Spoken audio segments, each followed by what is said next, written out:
So having a high income gives you the privilege of having options in life. And this can range from the food that you eat, the places that you go to for holidays, and the discretionary spending that you have.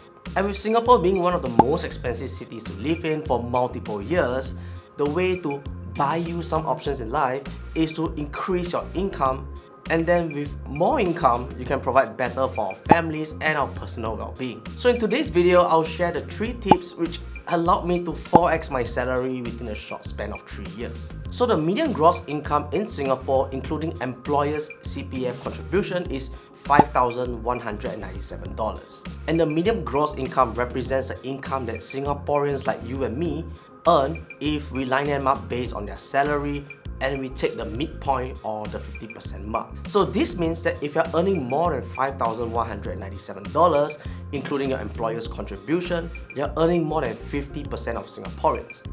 You've more than earned it.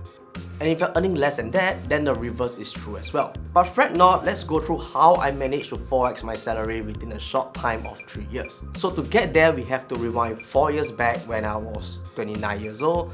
I left my old job at 28 to seek the answer to life. So the job that I left paid me about $3,000 a month on average, and since it was like a sales role, salesman, huh?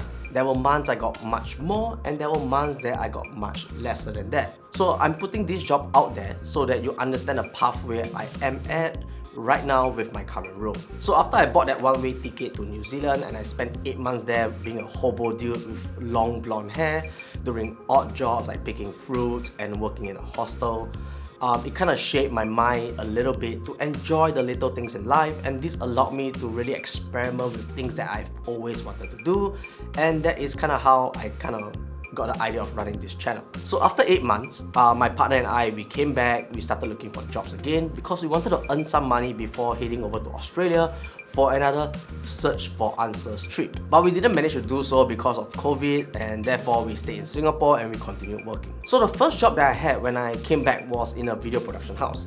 So basically it was a company that does video production, so things like your event videos, your corporate videos, live stream and all that good stuff. And with no relevant skills, the only thing I could sell was myself and my skill set, which was sales. So I negotiated to do sales for them, and in return they would hire me and let me go on set because I wanted to learn the ins and the outs of videography, which wasn't an easy job because we had 12 to 14 hours days, and sometimes working on weekend was a must because of the client's schedule. And with all of that, the whole package that I got was $2,500 a month, which means that after CPF I'm left with $2,000, which was much lesser than my previous job. And to be honest, it sucked a lot. But my mindset then was to learn as much as I could, perfect the skills I've learned, and also make some connections within the industry. And this brings us to the first tip of increasing our salary, which is taking on more roles and negotiating for a higher salary. So a lot of people say that the easiest way to increase your salary is to just ask for it. And the age-old saying of if you don't ask, the answer is always no is very true. Hey, the answer is always no until you ask. But you cannot just go up to your boss and say like, I want a salary increment. So it has to come with actionables that justifies the increment as well. So one way of doing it is to take on additional role, perform in it, and then ask for a review, and then create some milestones that have results, which will then make it easier for your boss to justify the pay increment. So 6 months into the role, I asked for a salary raise because the sales that were brought in were great. And then we had some discussion and was a promise of 40% raise. But this means taking on a larger sales target and being on set more often to manage the client, and I will get some profit sharing as well. So this worked out well until it didn't, because we were closing larger deals, and when it was time for profit share, things didn't really work out. It didn't work out. So the teams were pushing really hard to close deals, but not getting rewarded for the amount of effort that we have put in. So maybe I was a little bit unlucky at that point of time, but if we have been performing at a high level, consider asking for a review in salary and taking more just a little bit to justify your salary increment. If asking for an increment is out of the question, then we've got our second tip, which is learning relevant and transferable skill sets. So as we know, different industries have different salary grades or banding or tiers, but within each industry by itself, there is similar skill sets that are required. So for example, sales and marketing is a skill set that is required across industries because every industry has their own sales and marketing team.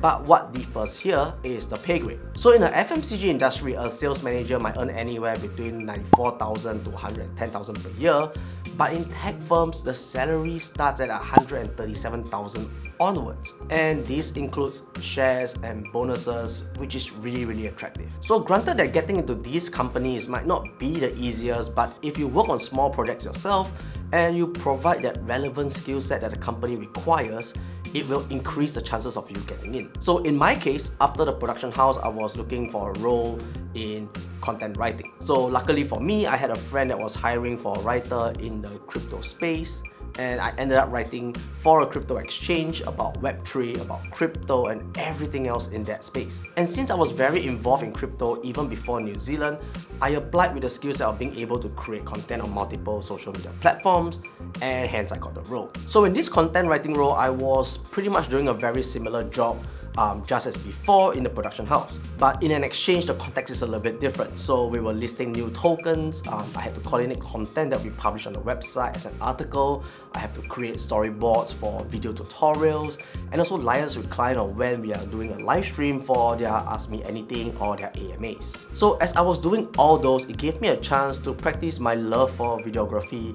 It kind of improved my writing as well, and exposed me to different people in the space who have sort of become friends. And this brings me to the last and final tip, and which is probably my favorite tip, which is to be where your prospective employers are. So in Singapore, there are many events that are happening. Some of them are networking events, some of them are workshops, some of them are talks, and all these are chances where you can go there and meet your prospective employers, and chances are these are usually free events as well. So just by being in a space and meeting new people and not necessarily having the mindset that I'm gonna go there and find a job for sure, this will allow you to broaden your circles of network and also make new friends. And by doing so, you are making yourself known for what you do, who you are as a person, and what you're looking for in your next step. So there are also some networking functions and events that I've been to where I've met people from Amazon, Google, OKX, Binance, different venture capital firms, and all these are connections that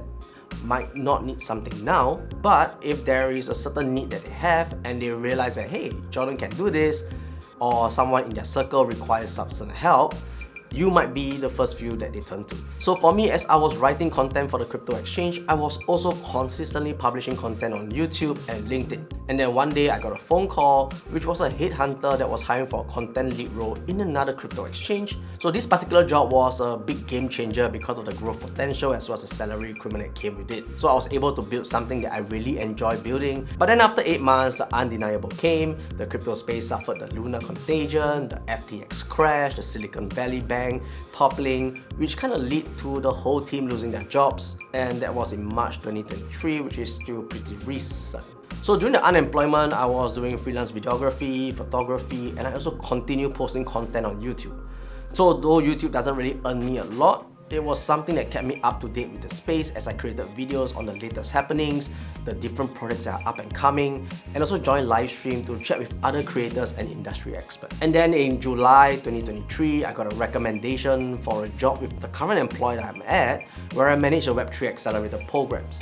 So this job is rather unique because one of the prerequisites is to do a video on how I would run a 1-week program for Web3 startups and to help them get started with their projects. So with the skill set of video editing that I already had, this made things a lot easier for me because I didn't have to learn a new skill and I know how to make a video look good. So this is where I am right now, and through this journey, I've almost 4x my salary, which gives me a little more options in life to continue investing, which is something I love to do, and also do YouTube videos, hopefully inspiring you guys to build your own financial future as well. So granted that my career path might not be the most conventional because of job changes that I had across different industries, and the journey to increasing your income might be a slow one for some of you guys, and some of you might have a shorter time, some of you might have a longer one. But what we need to keep in mind is to consistently upgrade ourselves, stay updated on the latest happenings, and see how we can provide value to our networks in one way or the other. So I think I've rambled a little bit too much for this video, but I hope you get some value out of it on how you can plan your next move if you're looking to change your job. But thank you guys so much for watching till the end. Dropping a like will be really appreciated. It helps us a lot. And if you have any questions at all, please let me know.